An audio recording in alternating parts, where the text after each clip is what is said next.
Soy la alumna Lourdes Jerónimo de cuarto año B, que está por dar a continuación la lección oral del trimestral de Historia del Pensamiento Social.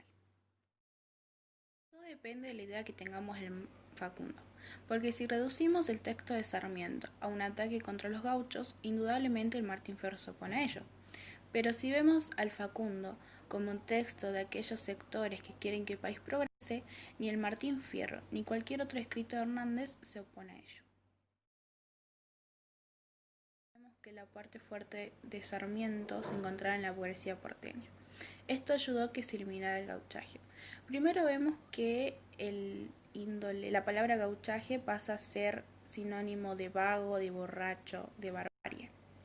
Luego tenemos los hechos de la Guerra del Paraguay, de la Guerra Policía, y el tercer punto no es físico, sino social, cuando vemos que el gaucho es sacado de su casa, es sacado de su mujer, de sus hijos, para mandarlo a defender la frontera en un estado no tan bueno.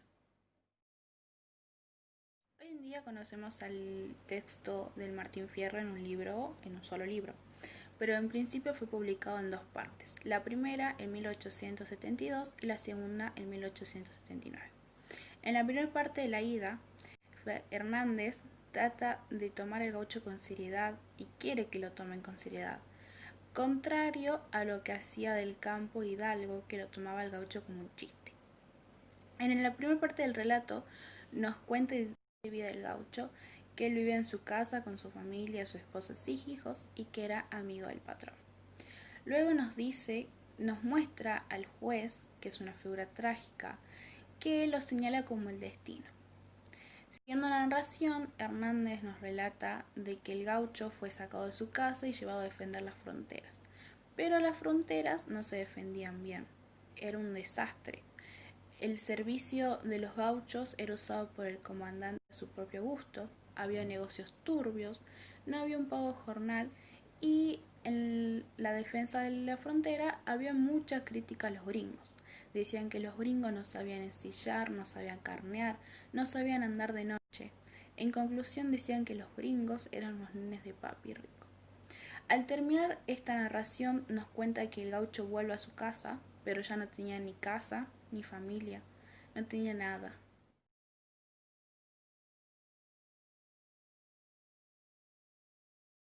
Vemos cómo Alberdi critica a Sarmiento.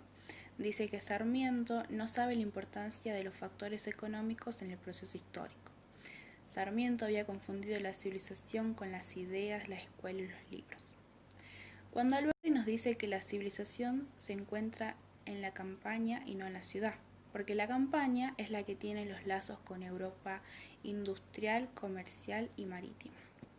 Luego Hernández nos dice que tenemos que mejorar la vida del gaucho y que no es solo un tema de administración, sino hay que profundizar en ella para tener en cuenta las generaciones futuras. También nos da a conocer la teoría del liberal del comercio exterior, que en conclusión nos dice que Europa para nosotros es la colonia febril y que nosotros para Europa somos la colonia rural. ¿A qué se debe esto? Es debido a la división de trabajo en gran escala. En conclusión, lo que nos quiere decir Hernández es que debemos mejorar la vida del gaucho porque el gaucho es quien nos da nuestra riqueza. Para que nosotros seamos la colonia rural de Europa, debemos exportar nuestros frutos, nuestras mercancías. Y el gaucho es quien hace eso.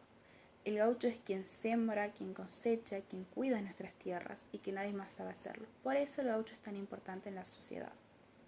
Tenemos a la burguesía porteña y a los ganaderos del litoral, que ambos están en la necesidad de entrar al comercio exterior. Pero entre ellos hay un pequeño problema. Mientras que la burguesía quiere eliminar el gauchaje, los ganaderos del litoral dependen de ellos. Como dijimos anteriormente, el gaucho es quien sabe cuidar las tierras. Entonces, a la burguesía no le queda de otra que aceptar los términos del libro.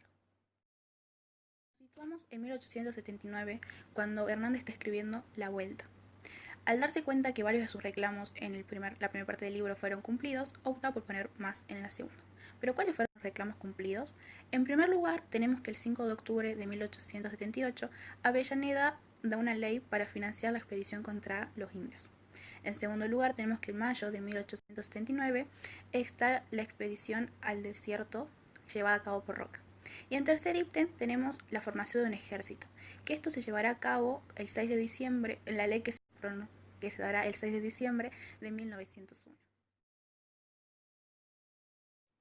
En conclusión, la ida trata de mostrarle a la burguesía el sistema más eficiente y estructurado para un mejor país, mientras que la vuelta tratará de darle todos los elementos al gaucho para incorporarse a la sociedad. Así damos por finalizado el trimestral sobre Martín Fierro de la materia Historia del Pensamiento Social.